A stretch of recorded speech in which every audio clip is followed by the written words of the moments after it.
এটা একটা ভুতুড়ে কাণ্ড। এপিডিসিএলের একটা ভুতুড়ে কাণ্ড বলে বলা যাবে। সাধারণ মানুষের উপর যে হয়রানি হচ্ছে দীর্ঘদিন থেকে একটা অভিযোগ ছিল। সেই অভিযোগকে পাত্তা দেয়নি বিভাগীয় কর্তৃপক্ষ।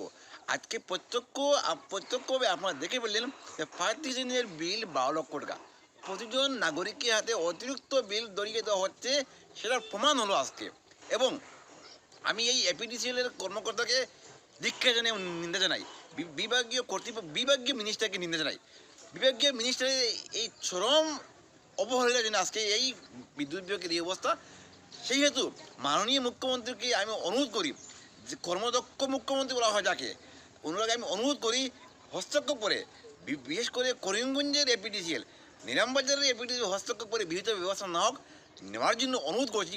না হলে ভবিষ্যতে সাধারণ মানুষের ক্ষোভের বহিঃপ্রকাশ ঘটবে, আর সেটার ভয়াবহ হবে, এর জন্য দায়ী থাকবে বিভাগীয় কর্তৃপক্ষ।